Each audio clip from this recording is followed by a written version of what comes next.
Everybody want to take their seats, please? Get ready to start. My name is Ron. I'm an alcoholic. I'd like to welcome everybody here tonight. Grab them seats and we'll get ready to start. Real quick, I'll give a couple of announcements which are always important. Keep in touch with our group. The Conscious Contact Speaker Group of Doylestown has a Facebook page. Believe it or not, it's called the Conscious Contact Speaker Group of Doylestown. Keeps you connected not only to this group and all the other functions that are going on in and around the area. It's a good way to keep connected. There's actually some speakers listed on there, a lot of information. If you have any AA information that you'd like to share with others, we always like to keep everybody informed. It's a very informative way to keep connected. Our back table back there has a bunch of flyers. We welcome you guys, if you have any flyers from any other AA events or functions, to please put them there. We'd like to keep everybody up to date on what's going on as best we can. Connect all those dots for everybody. We also have a website, and that's easy to find. Keeps track of all our speakers and what we do here each week. Just Google Saturday night 1 hour speaker meeting, Doylestown, PA, and it'll come up on there, and you'll be able to keep connected with that there. That's probably the best way. Just be mindful that the food and the fellowship actually starts at 8 p.m. So if you'd like to get here and eat some of that great food, usually we have a lot of great food usually. There is one thing I wanted to announce. One of our sandwich makers or the ham slider maker, Brett, had open heart surgery, so he's been gone for the last couple weeks. And I sent him a text. I said, "You'll do anything to get out of a commitment." So keep him in your prayers, and when he gets back, we'll get back to our ham sliders, which are always sorely missed here. Tara's going to come up here and chair this meeting. All right, we all settled in. Get Tara.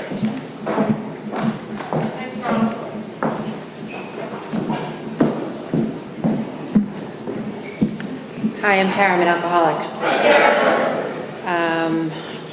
Welcome to the Doylestown Conscious Contact Speaker Group, to the Women's Month of September. We're very glad you're here. Even if you're not a woman, if you're an alcoholic, that's just fine. Alcoholics Anonymous is a fellowship of men and women who share their experience, strength, and hope with each other that they may solve their common problem and help others to recover from alcoholism. The only requirement for membership is a desire to stop drinking. There are no dues or fees for AA membership. We are self-supporting through our own contributions. AA is not allied with any sect, denomination, politics, organization, or institution, does not wish to engage in any controversy, neither endorses nor opposes any causes. Our primary purpose is to stay sober and help other alcoholics to achieve sobriety. I have asked Brian, I think, to come up and read the AA 12 Steps of Recovery. Go ahead.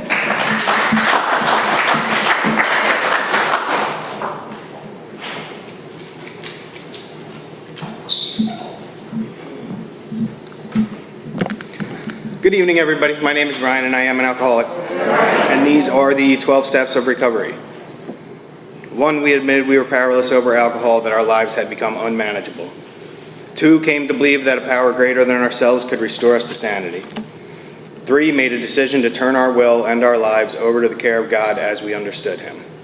4, made a searching and fearless moral inventory of ourselves. 5, admitted to God, to ourselves, and to another human being the exact nature of our wrongs. 6, we're entirely ready to have God remove all these defects of character. 7, humbly asked Him to remove our shortcomings.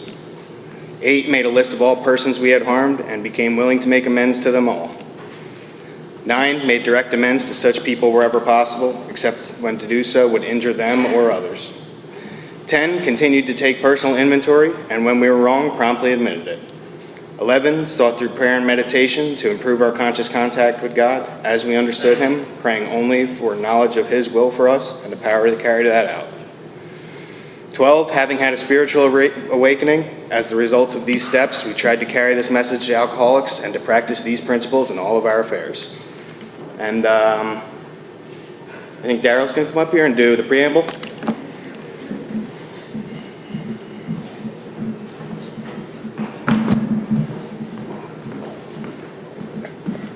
My name is Daryl. I'm an alcoholic. This is the AA Preamble. Alcoholics Anonymous is a fellowship of men and women who share their experience, strength, and hope with each other, that they may solve their common problem and help others to recover from alcoholism.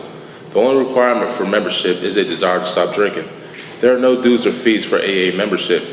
We are self-supporting through our own contributions.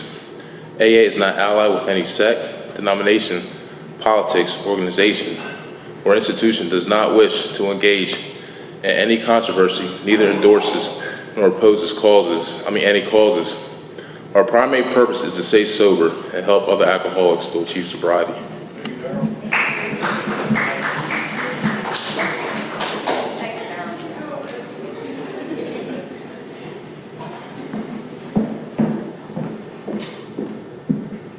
Let's see here. Oh, that's why. Thank you, Daryl. Thank you, Brian. This is a 1-hour speaker meeting that meets every Saturday evening here at St. Paul's Lutheran Church at 301 North Main Street in Doylestown, PA. The business meeting for this group meets every Saturday at 7 to 7:30 p.m. right here. And the purpose of the group is to provide a consistent message of hope and recovery through God reliance and service to others through the practice and teaching of the 12 steps. We record all speakers so that others may benefit from their message of recovery, and if you wish not to be recorded, simply ask. This is an open meeting of Alcoholics Anonymous, and the group would like to welcome everyone, especially newcomers. Is there anyone new or from out of town who would like to introduce themselves with their first name? Hi. Hey, Greg.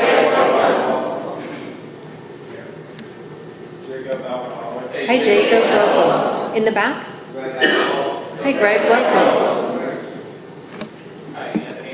Hi, Anthony. Welcome. Anybody else who wouldn't like to introduce themselves, but they will anyway? Nobody? Okay. The Conscious Contact Speaker Group encourages sponsorship. Would anyone with working knowledge of the 12 steps and who is willing to sponsor, please raise your hands. So please look around the room. These are your available sponsors. Are there any announcements for the good of AA? We have meeting lists and big books on easy terms. Please see me or any home group member after the meeting. If you cannot afford a big book, the Conscious Contact Speaker Group will give you one at no charge, and anyone willing to make donations for the purchase of big books and CDs to help those who can't afford them can put donations in the jar on the table marked Big Book and CD Donations. And if you would like a CD of any speaker, past or present, see me or Ron, who's up here in the front, before that ship has sailed. See me or Ron after the meeting. All right? They are available free of charge.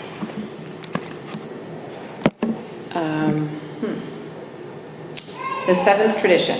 Every AA group ought to be fully self-supporting, declining outside contributions. At this time, I would like someone else to pass the basket. We have no dues or fees, but we have expenses, and this group provides many services. Your donations cover rent, big books, CDs, events, workshops, etc. There is absolutely no smoking on church property. Please take a moment to silence all cell phones and limit movement during the meeting to avoid distractions. And I'd like to welcome, for Women's Month, Joanna M., who's our speaker tonight. She's recently come back to the East Coast from LA. She's a member of the Central Group in Manhattan. She's a good friend of the Conscious Contact Speaker Group. Please help me welcome Joanna.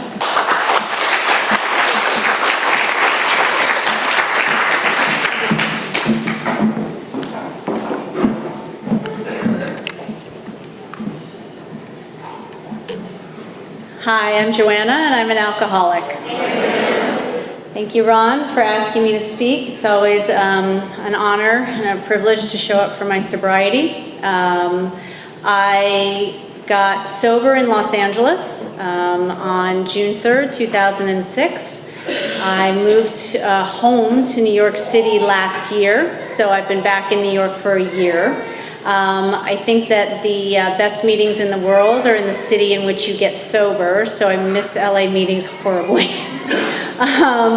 So I'm going to start with what it was like, what happened, and what it's like now. I used to introduce myself as, hi, I'm Joanna. I'm an alcoholic, bulimic, anorexic, cokehead with an addiction to Louis Vuitton. And guys. So I have a lot of addictions.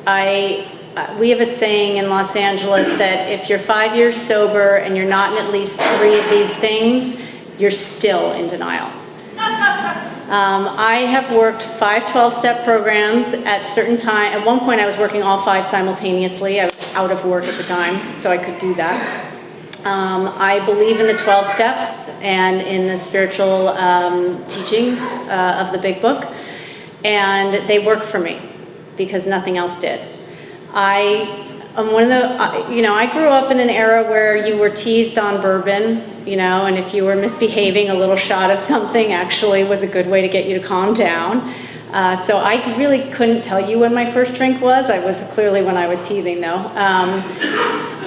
I always had weird behaviors around food. At one point when I was I think 4 years old, I went for 6 months and the only thing I would eat was cream spinach. That was it. I haven't obviously had, from my introduction, an eating disorder. And that was very obvious to me. All right, when you're eating compulsively and you're making yourself throw up or you're abusing diuretics, that's a really clear-cut problem. Alcoholism, on the other hand, completely escaped me. I really, truly did not understand that I was alcoholic. It took a very long time for me to get it. When I do remember my first intentional drink, which was when I was 12 years old. My mom and dad went out. I had a friend over. I was living in New York City, and we were smoking our Marlboro Reds out the window. And my parents didn't have a liquor cabinet, they had a liquor closet. So it was a whole closet, and we took a 2-finger shot of every single alcohol in that closet. And she blacked out, she threw up. My mother had to stick her in a shower, rip her clothes off of her and stick her in a shower. I was completely aware of everything that was happening. I was laughing, I was giggling a lot. I had a pretty nasty hangover the next day, but my parents didn't realize I was drunk. It wasn't until my friends started to throw up that they realized there was a problem. That pretty much describes my drinking. It really, you couldn't tell when I was drunk. And that worked in my favor, because when I got sober, a lot of people, including my ex-husband, said to me, "Wow, I'm really sorry, I had no idea." But it also worked against me because it allowed me to drink for a very long time without anyone recognizing, including myself, that there was a problem.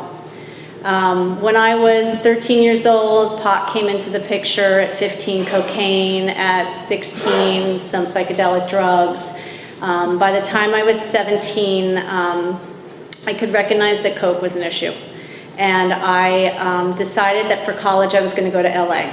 Now, the reason I wanted to go to LA from New York City was because I had blonde hair and I'm living in New York and I don't look like anybody and I don't fit in here and I don't like myself and I don't like my life. And the truth is, I really, in the back of my mind, thought I need to get as far away from this cocaine dealer as humanly possible, and the entire Eastern Seaboard is not far enough. So I went out to LA, I threw away his phone number, and back then, if you threw away someone's phone number and didn't dial it for about a month or so, you forgot it and it was gone. And that's what happened, and I got off that airplane in Los Angeles. I stopped smoking cigarettes. From the minute I got on the plane, I stopped because I thought it would not be cool. These people in LA are very healthy, so it's not okay to smoke cigarettes in Los Angeles. And I also thought the drug thing would not be a good idea. I thought that will not be socially acceptable. So I put both of those things down the minute I stepped on board American Airlines at JFK. And I did not pick either of those things back up. And that's a blessing, and it's shocking. But I did, in pulling my geographic, show up in LA with a pretty nasty eating disorder and alcoholism. And it took the very large university that I was at all of 6 weeks to figure out that they had an alcoholic on their hands. As I was driving my car, remember I grew up in New York City, so it's not like I'm used to driving a car. I had a flat tire, so I had this little donut on the front end of my car. I was drunk, And I came around on campus and I took a corner with a donut on the car going like 40 miles an hour. And what happened? The tire flew off the car, like of course. So the tire goes bouncing away like this and I go slamming into a concrete wall. I back the car up, pull it onto campus, because I was coming from off of campus, right? So I'm now on campus property. This is a very important part of the story. I am now on campus property. I get out of the car and I am laughing hysterically because I don't know what else to do. I've just ruined my car. And the campus police show up first. And they tell me to sit down and to not say anything. They said, sit here and don't say a word. And the LAPD are there like that. And the LAPD came up and the two campus cops stand there and they look at the LAPD go, what do we got here? And they said to them, it's on our turf, we've got this one. And they saved my butt. I had no idea I would have gone to jail. That would have been a DUI. They sent me, this is a school that was a party school. It's really hard to get on social probation. I got put on social probation at a party school as a freshman, like first semester. So I'm on social probation and I have to go to this guy and he gives me the 20 questions. Has anyone in here ever taken the 20 questions? Do we know what this is? All right, it's these 20 questions and I won't give away the results, but don't answer yes to any of them because if you do, you're in trouble. So I answered yes to 6. And he looked at me and he just said, you need to go to an AA meeting. And he gave me a list. And I went to an AA meeting in downtown LA. I had to take the bus because I don't have a car at this point. I took the bus to this meeting and I walked into a conference room in a high rise. And there were a bunch of men sitting around the table in suits. And they're probably the age I am now. And I did not relate to a thing. I didn't hear a word. I was so uncomfortable. I didn't know why I was there. I didn't know what they were talking about. And that was the last time I walked into an AA meeting until 2006. And that was in 1986. I spent the rest of college drinking and doing my deal. You know, I did a lot of embarrassing things. Right, you know, when I got drunk, I had a really hard time keeping my shirt on. And when I got older, that became a little bit of a liability because when I got drunk, your husband started to look really good. So, you know, but I never got in trouble. Like, there's no DUI, never got fired, never missed a day of work. I had a lot of rules around drinking. So you ever read the part of the big book where it talks about all the things we did? Right, we go to sanitariums. We swear on and off liquor. We say we're not going to drink any more hard liquor. That we're, you know, swear on a Bible. You know, we try all these different things. That was me, right? I used to drink Stoli Straight, no rocks. That just diluted it. So Stoli Straight was my thing, and Top Shelf Long Island's. And then at a certain point I decided, oh, you know what it is? The problem is it's the eating disorder. I need to be putting something in my mouth and I just get nervous. So I'll just switch to beer and wine because there's less alcohol in beer and wine. And that way I can drink that much without, you know, getting schnockered. So I switched to beer and wine for 20 years prior to stopping drinking. So I did those kinds of things. I had a lot of, like I said, I had a lot of rules around alcohol. I had to be in the office the next day. It did not matter how much I had drank. I had to be in the office the next day. I had to go to the gym. Drinking at work was a big no-no. As long as it was like 5 o'clock, that was okay. If I was at a business lunch, that was okay. And if I was at brunch, obviously that was fine because you have to have a mimosa at brunch, of course. So, you know, there was all kinds of justifications going on. But like I said, nothing bad was happening. I got married, I got divorced. We didn't blame it on the alcohol. It was definitely me. I was the common denominator and I was the problem in the marriage, but we didn't blame it on the alcohol. And what happened was, you know, it really comes down to the way I viewed the world, which I didn't learn until I got into AA. I hated myself, I hated my life, and I thought that whatever you had going on in your life was better than what I had going on. Whoever you were with, whatever job you had, whatever house you had, whatever kids you had, the grass was always greener somewhere else. And my life was always going to be okay when I got there. When I get married, I'll be fine. When I get the job, I'll be fine. When I get the car, when I get the house, when I get, the list just kept growing, and I actually had a lot of success at a very young age, and I started to get the stuff, and it wasn't fine. There was not enough stuff in the world to make me feel okay about me. I just couldn't get to a place where I was comfortable in my skin and where I liked myself. I had an internal dialogue, then that internal voice was kind of childish, and it only said one thing to me. It was three very simple words. I hate you. I hate you, I hate you, I hate you, I hate you, I hate you, I hate you, I hate you. And I remember one time I had told my husband about this voice, and that it used to say that to me. And I remember one time we were sitting in the car, and I was sort of staring off into space, and it was going really fast. It was like, I hate you, I hate you, I hate you, I hate you. And it came with a level of anxiety and stress, and my body would tense up, and he looked over at me and he goes, Joey, stop it! And I was like, how did you know? And he goes, how could I not, And he just couldn't comprehend that I said that to myself. And I couldn't comprehend it. And I would tell people, I told a therapist, I told one of my best friends. Nobody understood it. Nobody else in my life had that voice. And I thought, I'm like a total freak. How am I going to get rid of this voice? Anyway,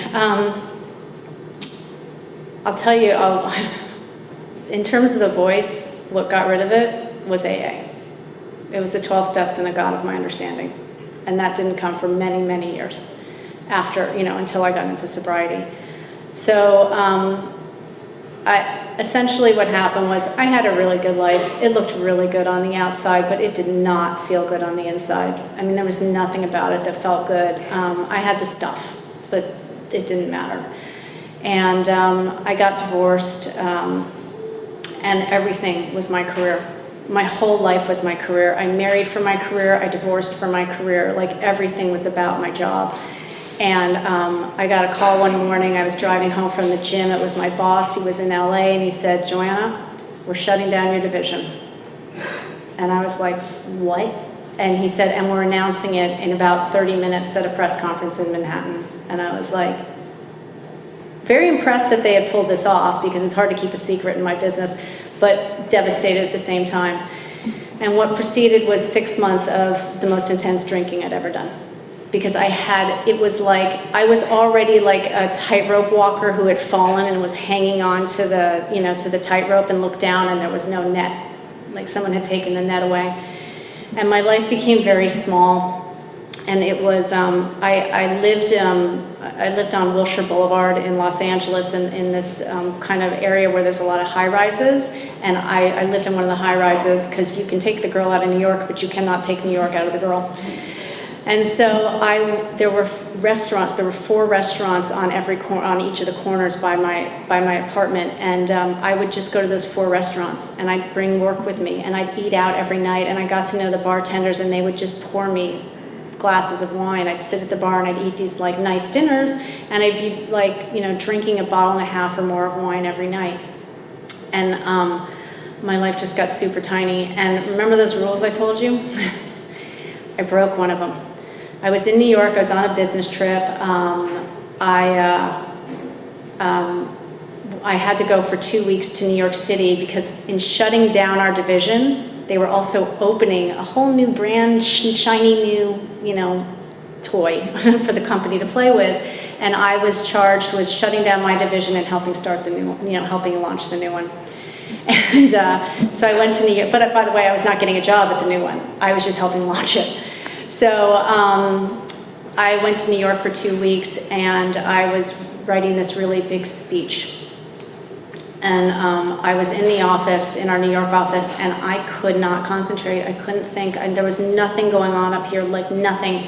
And I said to everyone, I got to go to the hotel. It's just too noisy here. I'm going to go back to the hotel.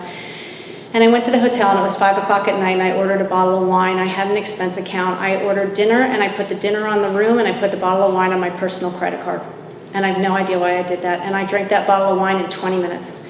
And then I spent the next 4 to 6 hours writing, and I went to bed at around 1 a.m. And because I had this rule, I got up at 5 a.m. and I got to the gym because that was the rule. But I had broken the first rule, and I said, you know what, that wasn't good. I drank while working. Something's wrong. I'm never doing that again. Next night, 5 p.m. in the office. Guys, I can't think, I gotta go back to the hotel, get to the hotel, order the dinner, put it on the room, order the bottle of wine, put it on the personal credit card, gone in 20 minutes.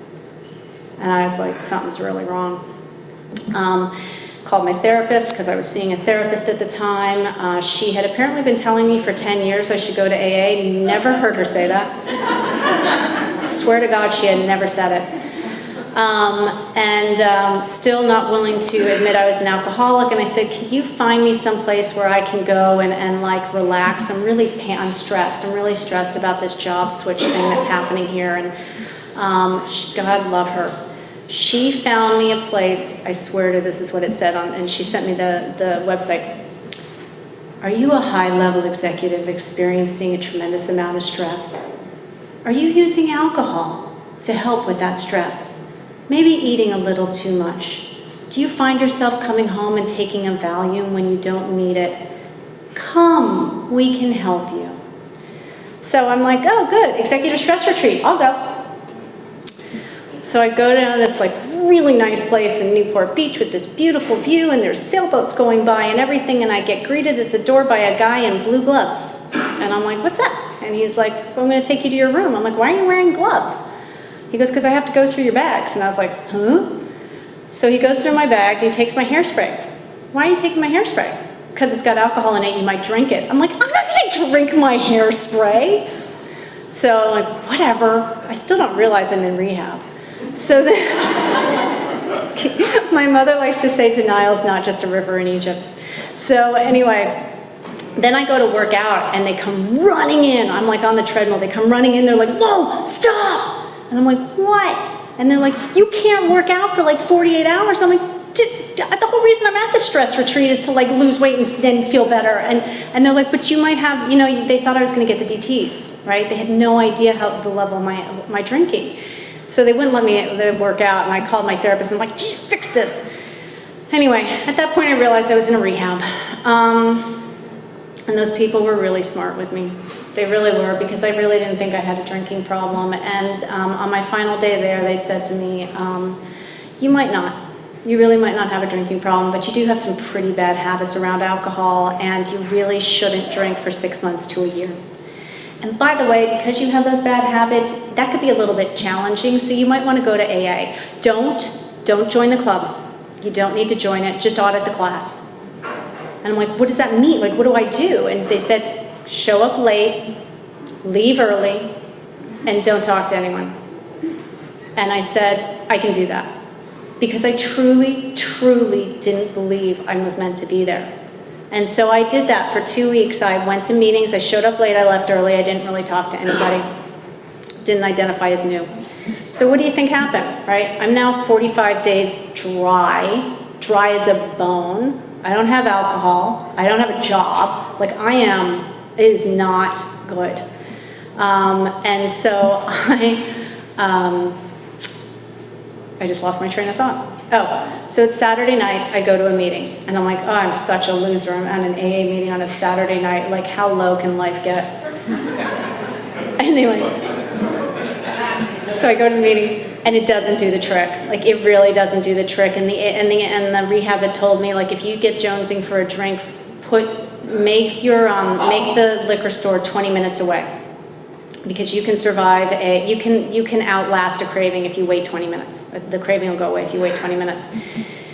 So I'm driving home, and I'm just like, oh my God, I'm like going out of my mind. And all of a sudden my car makes a left turn. I swear to you, I did not make that left turn. The car made a left turn. The car makes a left turn, and the next thing you know, I'm heading to the Pacific Palisades, which is like 20 plus minutes away from wherever I was at that moment. And I'm walking into another AA meeting. Now I'm really a loser because I'm at 2 AA meetings on a Saturday night, back to back. And I walk in, I'm late, I sit in the back of the room, it's my total MO. The woman at the front of the room shares, and she told my story. She grew up in New York City. She went to one of the private prep schools and one of the sister schools to mine. She was a roller skating hostess at the saloon restaurant, which I was too.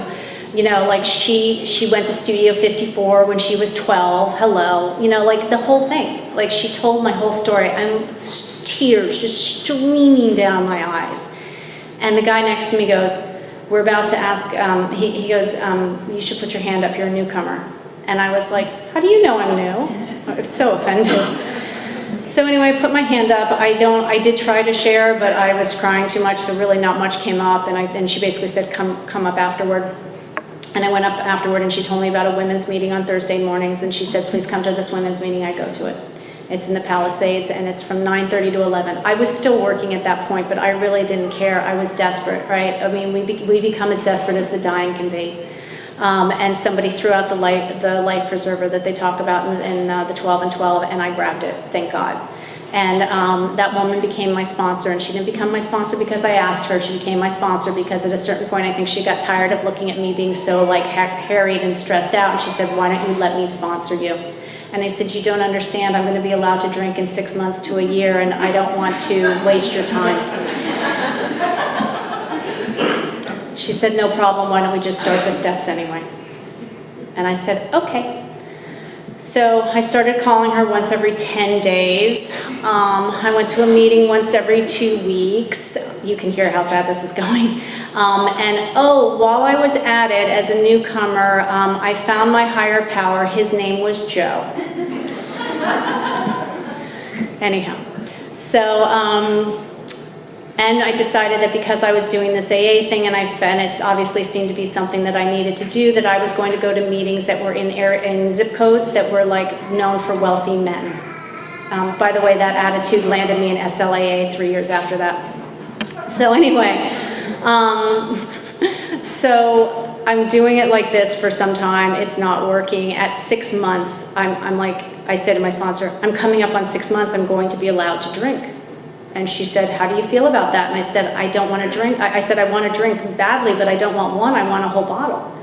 Okay, I still don't think I'm an alcoholic, by the way. I've been putting my hand up saying, hi, I'm Joanna, I'm an alcoholic, but I only did it so you'd like me. I'm a people pleaser. So anyway, she said, well, why don't you go out and try some controlled drinking? Now, of course, I had not read the big book at this point, so I had no idea that she's quoting literature. And I was like, what? You want me to go try? So you're in AA, you're telling me to go drink? You know, and I was like, I don't want to do that. I'm not going to have one. I'm going to have 10. And she said, oh, that's quite a dilemma, isn't it? Why don't you do 90 and 90? And I was like, okay, sure. And I started to do 90 meetings in 90 days. And up until that point, you can hear how badly I was doing AA, but you know, I have to say this. People can be, I've heard, I did obviously jump with both feet into AA because what happened was, instead of listening for the differences, I started to listen for the similarities, and I started to hear my story. And I was sitting in a meeting at 7:30 in the morning before the office, and I heard a woman share about shoplifting as a 10-year-old, and for no good reason, because it's not like her family had money, and she was shoplifting, and I was like, I used to shoplift all the time. And I didn't know why I did it. Like, there was no need for me to shoplift, but I used to shoplift as a 10-year-old. And you know, at that point, I'd been in AA for about 6 months. I'm sure I heard this somewhere before, but it's not the drinking, it's the thinking. And it just dawned on me in that moment, I have alcoholic thinking. I think like these people, and I might think that I have a high bottom, and I might think that I didn't drink like them, but the truth is, I think like them, and I've always thought like you. Always. And in that moment, I put my hand up to share, and I said, I'm Joanna, and I'm an alcoholic, and I believed it. And it was powerful, and it changed my life. And I did that 90 and 90, and I started to do the steps. And at 11 months sober, that whole transition that was happening with my company that I mentioned earlier, I got downsized. I got let go for good, which was really scary. And at 11 months sober, my higher power named Joe dumped me. And those two things happened within about a 2-week period. And I got home from this from a business trip, and it was my last day at work, and on Monday, it was the first Monday I hadn't gone to an office in decades. And I worked in high school, I worked in college, like I had been going to work for a very long time at that point, and I was sitting around my apartment, I didn't know what to do, and my ex-husband called me and he said, "Hi, I just wanted to give you this news myself, I'm getting remarried."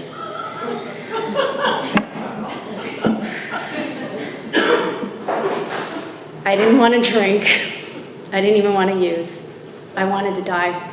I really did. It was too much. It was just in that moment, God had taken everything from me. And I was just like, this is not fair and I hate life.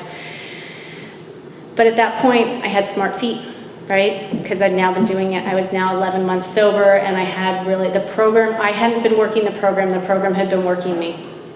And I went to a women's meeting, and I would drive into that meeting, and I had this cute little sports car that I did eventually have to give up because after I got downsized right before the recession. I was out of work for 6 years. But I was driving that cute little sports car, and I was behind a Mack truck, and I wanted to slam that car under that truck because it would have fit really nicely right under there. I really wanted to do that, and I didn't, and I shared it in a meeting, in a women's meeting, and those women surrounded me afterwards, and they told me what to do the next day. And I got up the next morning, and I couldn't get out of bed, and I called my sponsor, and she said, "Go brush your teeth and call me back." And I called her back. She goes, "Go put your yoga clothes on and call me back." And I called her back, and she said, "You're going to Maha Yoga. There's a class at 11 a.m. Steve Ross, tell him I sent you. Call me back." And at 12:30, when that class ended, I called her back, and she said, "How do you feel?" And I go, "A lot better." And she goes, "Good, go to a meeting." And that's what I did. And I started to go, on average, 14 meetings a week, right? So that's at least 2 a day, and a lot of times I hit more. The thing I love about LA is that you can go to 5 AA meetings in one day. You can hit the 6:30 a.m., which is the earliest one, and you can hit the Midnight Madness. And I've done that. There are a couple times I did that because when this brain gets going, when this mind gets going, and I can't get it untwisted, I need a meeting. I need to be reminded. I need someone to talk to me about the steps. So, anyway, I sort of skipped over the eating disorder thing. I'd actually, just to go back to that for a minute, because it is a little bit of an important part of the story. The eating disorder was really obvious, and I actually ended up in OA in 1996. Okay, so 10 years before I got sober, I went to OA and I got abstinent from bulimia and anorexia, and I still have that abstinence today, so I'm 22 years abstinent in OA. But what happened in OA was that I had been sharing my story, and someone came up to me and they said, "A lot of your stories have to do with alcohol. Have you ever looked at your drinking?" And like any good alcoholic, I didn't go to an OA meeting again for about 7 years. When I got sober, I started to eat a lot. And actually, right before the meeting, we were talking about it. The big book talks about how and I think it's in To the Wives. It talks about how you should let your husband have candy next to the bed, like let him eat whatever he wants. Sugar's good for him. I really started to eat a lot, and I started to get worried about my eating disorder. And I got myself back into OA, and I was in AA. And then I started to go to Al-Anon because I grew up in an alcoholic household, and I started to get educated about that situation. So I've now got 3 12-step programs, and I'm less than 5 years sober, so I was really proud of myself because I was living up to the LA mantra of if you're 5 years sober and not in at least 3 of these things, you're not sober. They don't say it that way. Anyway, so I'm doing the deal, but I don't have a God of my understanding. Because I came into this program with a father who was an atheist, a mother who studied religion in college but was agnostic, a Catholic family that didn't go to church. I didn't know. I didn't know what God was. I thought it was something really nice for you, and I thought you were a good enough person to have a God, but I was not good enough or lucky enough to have a higher power or a God that was actually looking out for me. What happened was it was about 2 years sober, and it really started to take effect. Done the steps, but not feeling comfortable unless I'm in a meeting. Fortunately, I was out of work, so I could be in a meeting a lot, but my sponsor gave me some direction. And she said, whenever anyone shares and you want what they have, I want you to walk up to them after the meeting and ask them, who's your God and where'd you get it?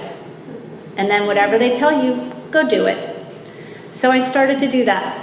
And it took me on a lot of adventures outside the rooms, because As Bill Sees It, I think it's on page 95, Bill W. was writing for the Grapevine, and one of the Grapevine entries, he says, AA is spiritual kindergarten. All we're doing here is teaching each other how not to drink. We have to have a spiritual life, and we have to go outside the rooms for that. We are not the arbiter of anyone's spiritual belief system. And so what happened was I'd go up to these people and I'd ask them, who's your God and where'd you get it? Because I noticed that the big book was really good at saying I had to get a God, but it wasn't telling me what God to get. And that all these people in LA were sharing about this great God and higher power of their understanding, but they weren't sharing any details about it. So I didn't know what they were talking about. Like, I didn't get it. I traveled to Thailand to go on a 10-day silent meditation. I traveled to France to go meet with some Buddhist teacher.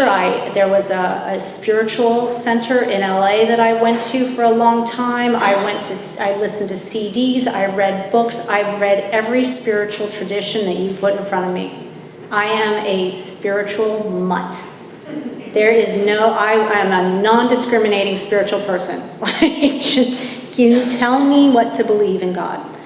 And I started to get a God of my understanding. And in the appendix 2, which is the spiritual experience, it says, some of us have a white light moment. Bill W. actually had a white light moment. The rest of us have educational variety spiritual experiences.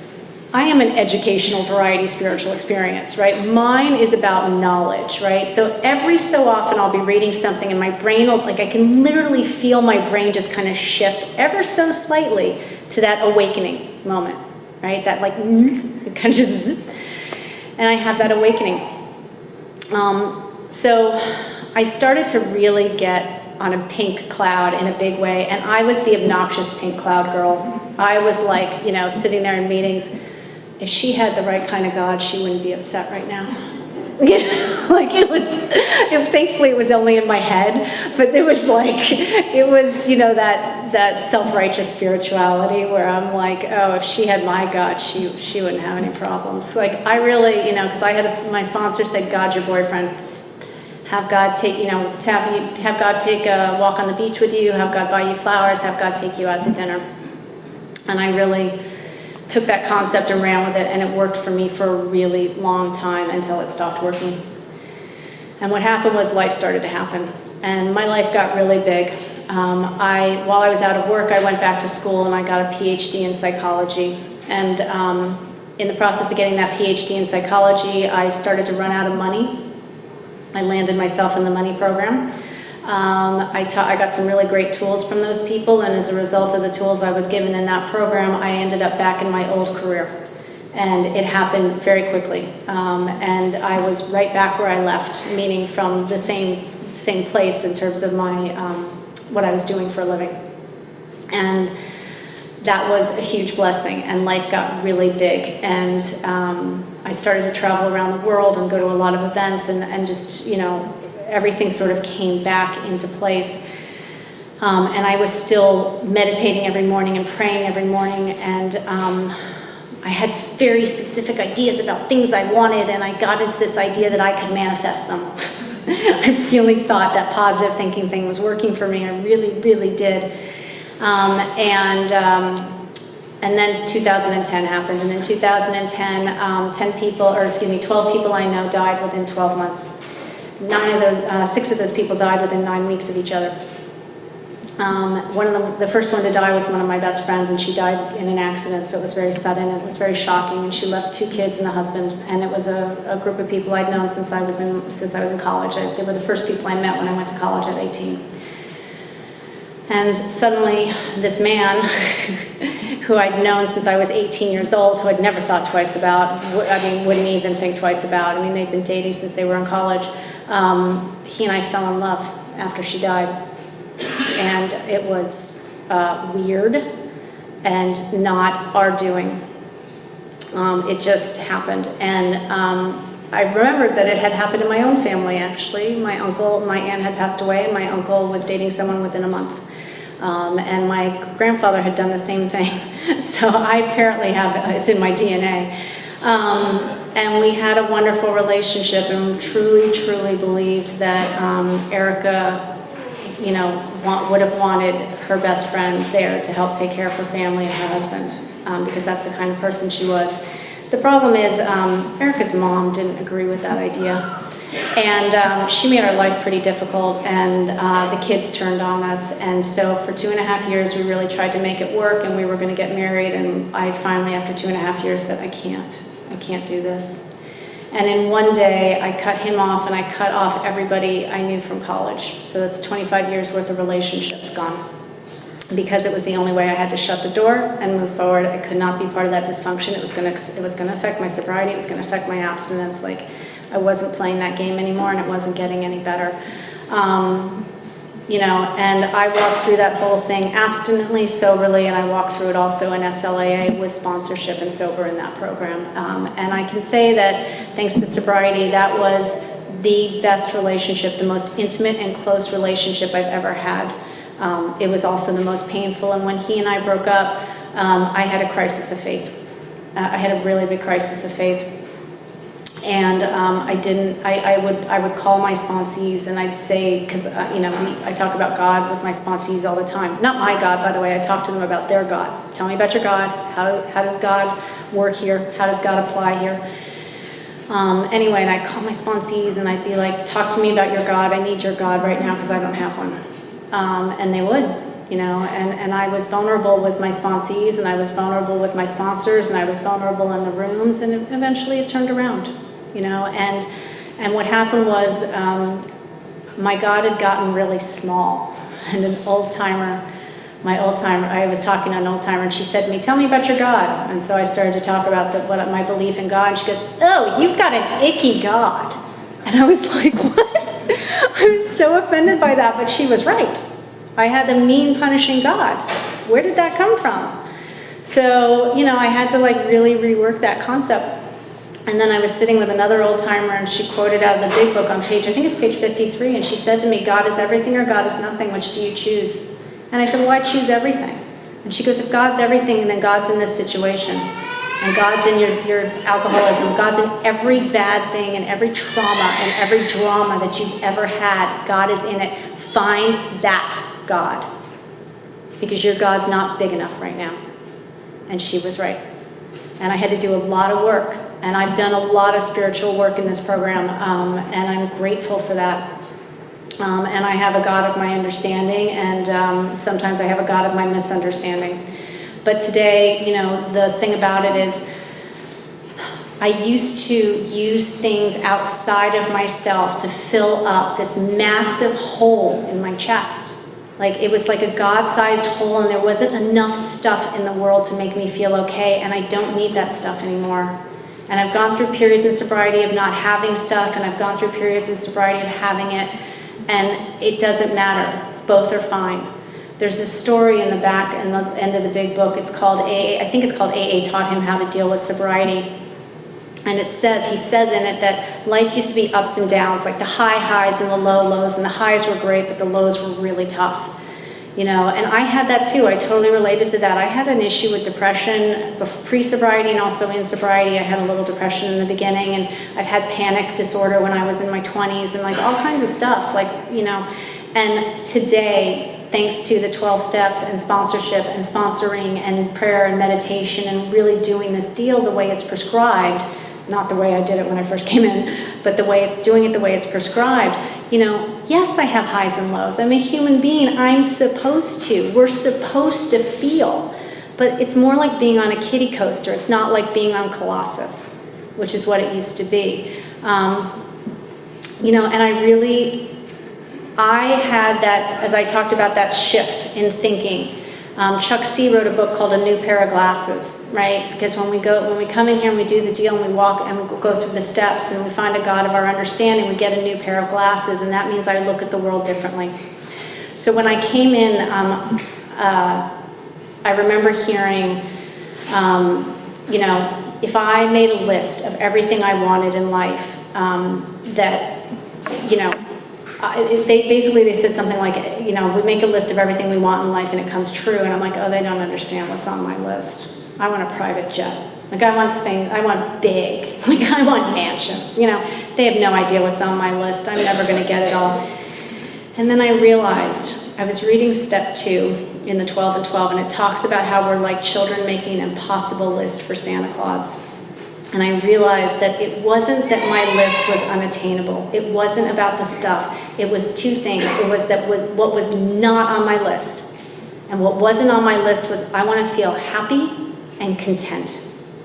I want peace. Okay, that's not what was on my list. My impossible list for Santa Claus was that I wanted a whole bunch of stuff to help me feel okay about myself, and what I really needed was to feel okay about myself, and then the stuff will come.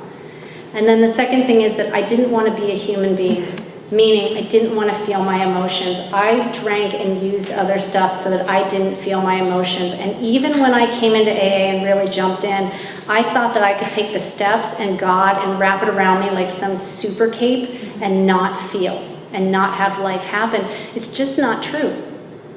My impossible list for Santa Claus was that I wanted to be inhuman, and I was living in a human body.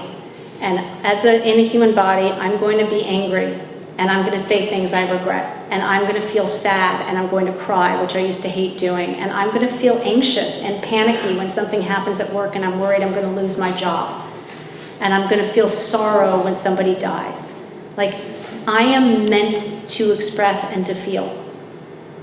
And I swear to you, I did not know that when I came in. I really didn't get that until I did the steps. I had a great my first sponsor in AA. She was so amazing, and she took me through step 1, and I don't know, I think there's a lot of different ways to do the steps, and but the way she took me through step 1, the kind of gotcha at the end of the step is that I'm not just powerless over alcohol. I am powerless over people, places, things, and situations. I am also powerless over my own thinking and my own behavior. Because if I had control of my thinking, I wouldn't think half of the stuff I think. I really wouldn't. I mean, the I hate you thing, if I had control over that, I would have gotten rid of it. And if I had control over my behavior, I wouldn't do half the stuff I do. I mean, you know when you have that moment where something comes out of your mouth, and you're like, gosh, I wish I hadn't said that. You know, like, if I had control, if I had power, none of the stuff that I don't like about life would be happening to me. So clearly, I'm powerless. And I really grabbed onto that idea. I think for a lot of people, the idea of total powerlessness is terrifying, and for me, it was a relief. It was a tremendous relief. I had spent so many years trying to control myself and trying to control my life and my career and my husband and you and everything about you, and I couldn't. And it was as if a huge weight just left my body when I realized that I'm just powerless over everything, including my own thoughts and my own words and my own actions. Which is not to say that I don't have to do a 10-step every so often.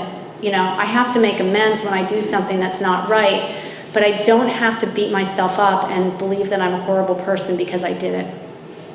And in step 2, it's restored me to sanity. You know, I used to think that what I was doing was sane. I used to think I had a sane life, and I came into AA and realized, oh my gosh, I was totally insane. Like the way I was living was insane, and now I have this sane life, and the way to live that sane life is by doing step 3, which was turning my will and my life over to the care of God of my understanding. And I had a friend in AA who used to say, my will is what I want, and my life is what I have. So when I'm doing step 3, I turn what I want and what I have over to a higher power. You know, and I do a step 4 and a 5 on a regular basis. I check in with my sponsor every single day. I check in with an action buddy every single day. I am constantly, leaving whatever's going on in my life on a voicemail and getting a phone call back and getting input and having people share with me. Don't worry, I've done that before. Don't worry, the same thing happened to me. Here's how I dealt with it. Because that's what we do. And I've looked at my character defects in 6 and 7. I've made my amends in 8 and 9, and then 10 and 11 and 12 are my maintenance steps. And with step 10, I learned the step. I was taken through the steps the Big Book way. So in step 10, it's on pages 86 through 88. When we retire at night, we constructively review our day. Were we resentful, selfish, dishonest, or afraid?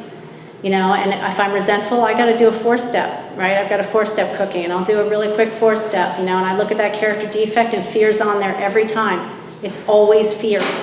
And when I have fear, that means I have to do the fear inventory from page 68. And I do that, and I put my fears in black and white, and I say, dear God, please remove these fears and show me what you would have me be instead. Not do, be. The word in the big book is really specific, and it's an interesting word, because I'm not a human doing, I'm a human being. And then I sit quietly, and I let that answer come to me. And then I do whatever, whatever it is, be loving, be kind, be gentle with yourself, like whatever it is. In step 11, I used to sit there, I told you for a while, I really got into positive affirmations and into the idea of manifestation, and I've moved away from that. I have sponsees that kind of thing still works for, and I'm jealous of them. But I moved away from that. But I was sitting in a meeting, I must have been like 10 years sober at the time. I was sitting I was younger than that, 5 years sober. Anyway, whatever. I'm in a meeting, I'm looking up at the wall, the 11th step is sitting there and I'm looking at it. And you know that thing where you like read something in the big book or in the steps and you swear you've never seen it before, and even though it's been there the whole time.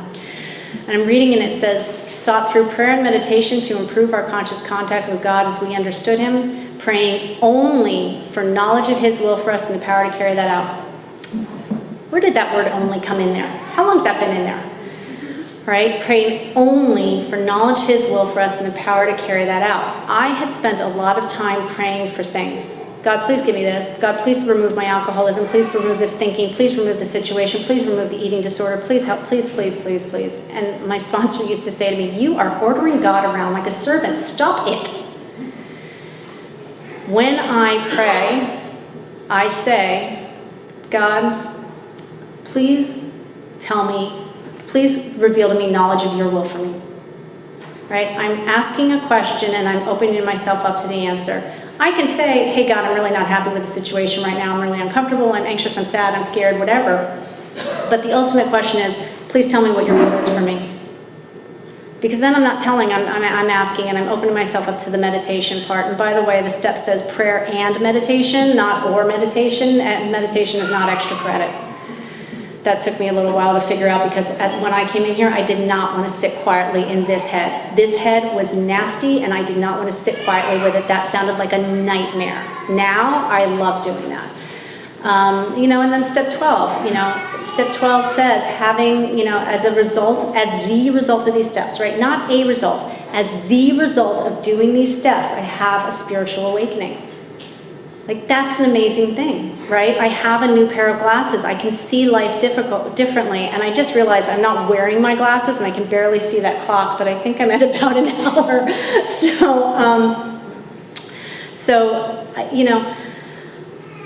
I guess in the few minutes that I have left, I just want to wrap it up by saying that when I came into AA, I thought I had a good life. And I came in and I realized that what I was doing actually wasn't living. It really wasn't. I also thought I had a high bottom, by the way, and I didn't get into a lot of the details of my story. I used to go to nightclubs and stuff in New York City when I was 12 and 13 years old. I had a lot of bad behavior with men around alcohol. I used to drive drunk and in blackouts a lot. So there's a lot of uncomfortableness in that. But I, for some reason, thought I had a high bottom because I never lost my job and I never got a DUI and I never got in an accident and all this kind of stuff. And I was at a meeting in LA and I was sharing, and it's a really low bottom meeting. It took place at the Key Club, which is a meeting on Hollywood Boulevard, and a lot of music industry people go to that meeting, and a lot of low bottoms, and the kind of low bottoms that you read about in the press, by the way. And I sat in that meeting and I led the meeting and I said, just, if you don't hear what you need, go to another meeting, take what you like, leave the rest. Like, I did that whole thing because I was worried they weren't going to be able to relate to me. And I told them, I had a high bottom and I didn't feel like I fit into AA sometimes. And the first guy to share, he's standing behind a bar, he raises his hand and I call on him and he goes, ma'am, I want to disabuse you of the idea that you had a high bottom. You didn't. I was like, thank you so much, because only in AA would it be a compliment to tell somebody you didn't have a high bottom. Like, I felt like I fit in. But the truth is, I did not have a high bottom. I thought I did. It was denial. I I thought the life I was living was a good one, and it wasn't. It wasn't until I came in here and I worked this program, and like I said, I've worked some other programs, and I did the steps, and I sponsor women, and I pray and I meditate every day, and I go to meetings, and I'm 22 years abstinent, I'm 12 years sober, I have 10 years of sobriety in SLA. My life is unrecognizable, and I am unrecognizable.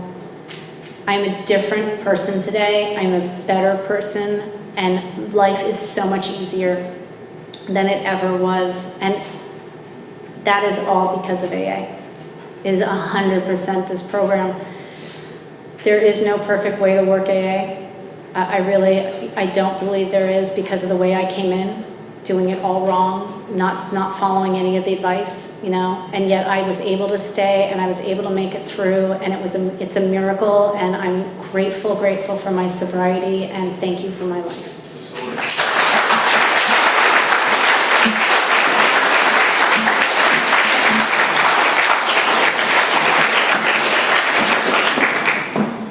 Epic talk.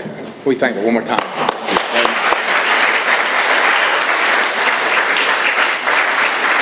Just a reminder, our speakers come here at their own time and their own expense, so it's kind of important. We kind of like to make a line, thank them individually for their service and from coming out and sharing their experience and straight to hope with us. Next week we have Joyce from Maryland, not to miss, another epic one to wind out this annual Women's Month.